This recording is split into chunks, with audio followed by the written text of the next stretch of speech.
So you've come to the UK to, settle with your family. You've come to maybe school and you're so excited. You are so happy because finally you have landed. You've come to that seemingly good life. You've been through a lot, stressed out, paid a lot of money here and there, and you finally landed. But then it gets to a time where the harsh reality sets in. Certain things come up, and you decide that you want to take your children back to Africa. And one may ask, why would you even do that?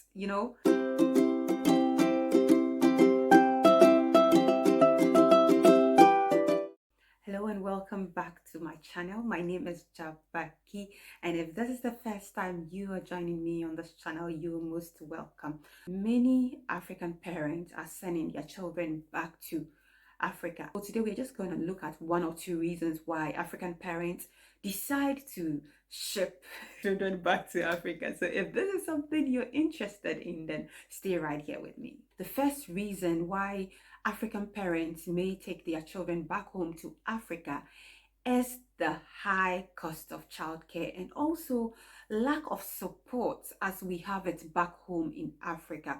Over here in the UK, children from nursery school age through to high school have free education. They don't pay any fees, but usually you realize that if the children are especially young, they would need extra or additional care outside the normal school hours.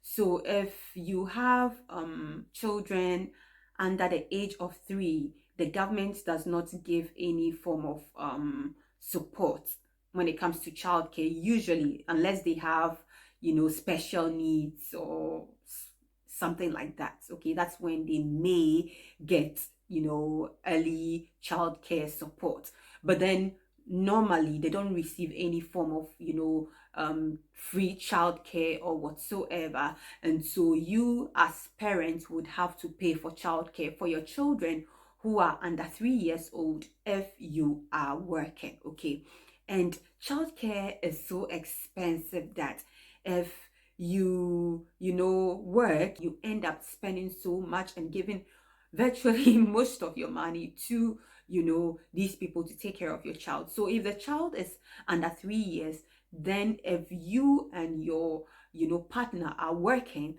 that means that one of you have to work nighttime so that the other one would work daytime, so that all the time one person will be around to take care of the child.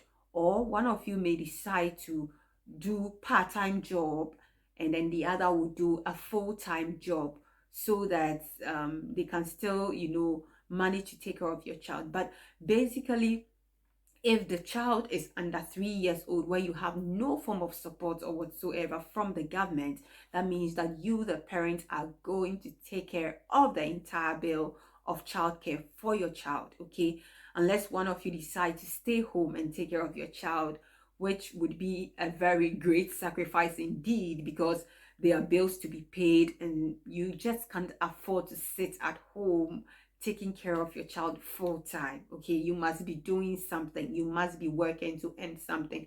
And if at the end of the day too you realize that all your money is going to childcare, then you decide to take that decision, which may make you feel guilty as parents that you're going to take your children back to Africa, you're not going to take care of them yourself. You may feel guilty at times, okay?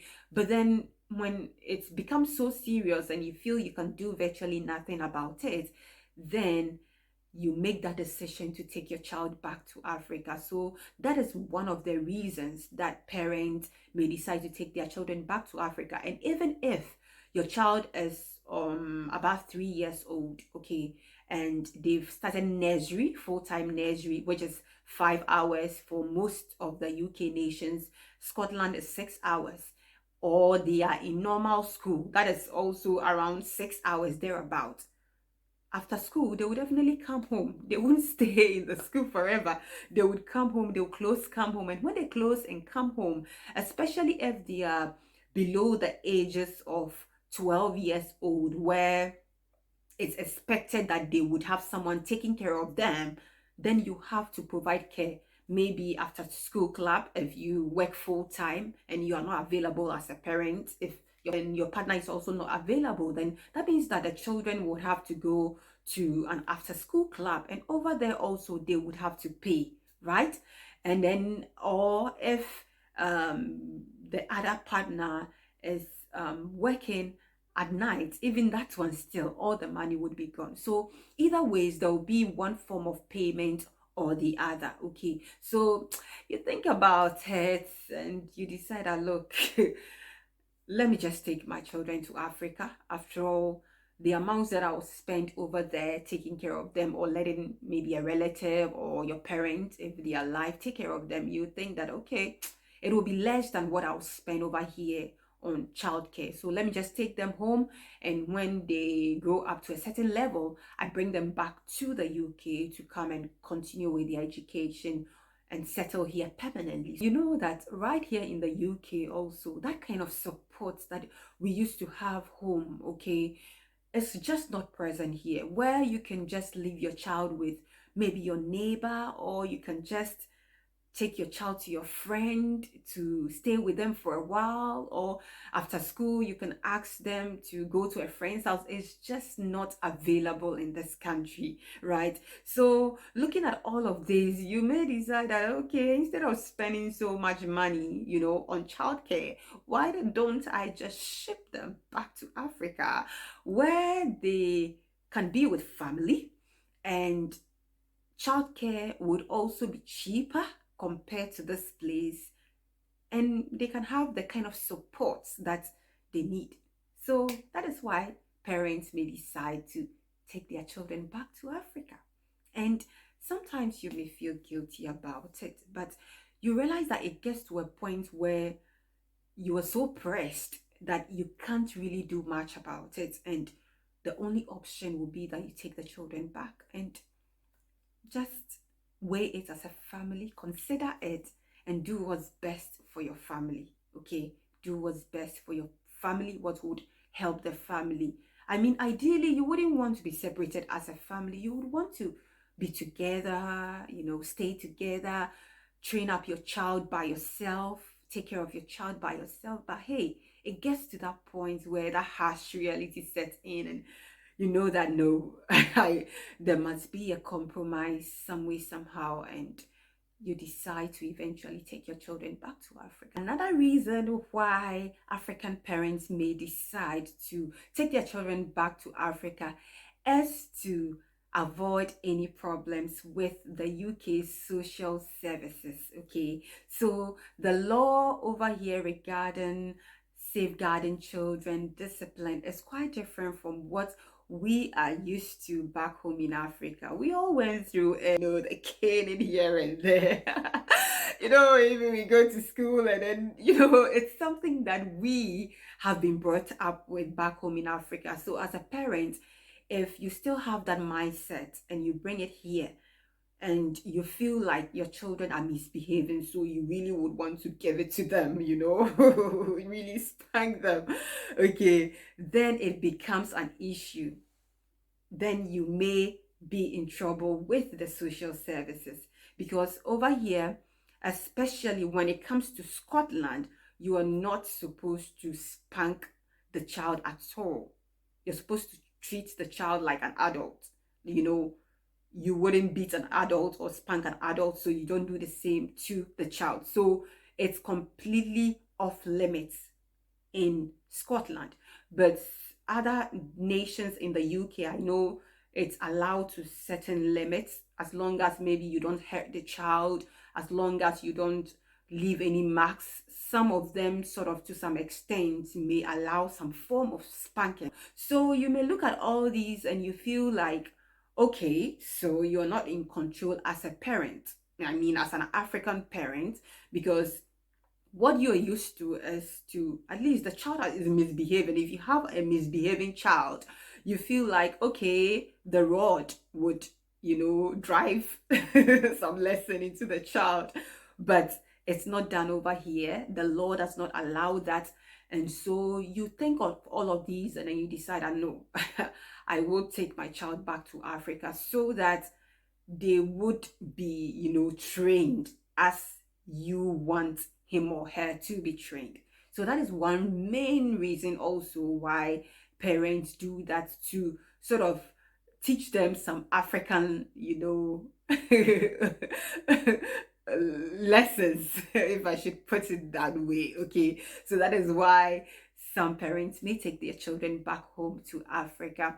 And then also, if you also have children who are misbehaving, okay, and you sort of are doing that as a parent, you are sort of training them or bringing them up as you know how to, or as it's done back home in Africa.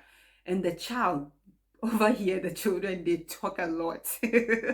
Well, all children talk, but they go to school, they're chatting with your friends, and then it comes up, and that's when you would be in trouble as a parent. When they pick it up that you are, that thing is happening, okay, then it becomes an issue and you risk your child being taken away from you. So parents will be like, okay, oh, since I don't want my child to be taken away from me, then I might as well ship them back to Africa, where family members can, train them as we are used to, without, the people getting into any trouble. So you think about that and all that, and especially if, as a parent, you are not willing to adjust to the system over here, it's difficult. I know that some African parents are really facing that issue over here in the UK, where some of them are, are getting into trouble with the social services and their children are being taken away from them. So if you are not adjusting to the system, okay, you are not trying to, you know, rethink your discipline, okay, if I should put it that way, like think through and, okay, this is how we used to do it back at home, over here they don't do that, and see how best you can, discipline them or train them according to or within the laws of the UK, then that will be a big problem to you. And that is why some parents decide that, hey, I must take this child back to Africa. One other important reason why parents decide to, take their children back home to Africa is to de-westernize them. Okay, they feel that they want their children to go back home, learn some African culture, their heritage, how things are done as Africans, how we do our things back home. And the skills or this lesson, they believe that the children cannot learn over here in the UK. They may not understand how or why even such things are being done. So the best way for them to learn it is for them to go to Africa, where they would be within, that environment. They will be with other people who are, doing the same thing, and it will be easier for them to gain those experiences, appreciate their culture, appreciate their heritage, appreciate where they're coming from. Okay, so that is the best thing that they feel that they must do as parents, so that their children will not forget where they're coming from or forget their roots. So parents decide that, hey, let's take the children back. They learn it, and when they get to a certain stage, we bring them back to the UK. So these are just some few reasons why some African parents decide to ship their children back home to Africa. And so as parents, okay, just decide on what's good for you and the family. Decide on what's best, okay, for your kids, and do it for them, because after all, they are your children and you know what's best for them.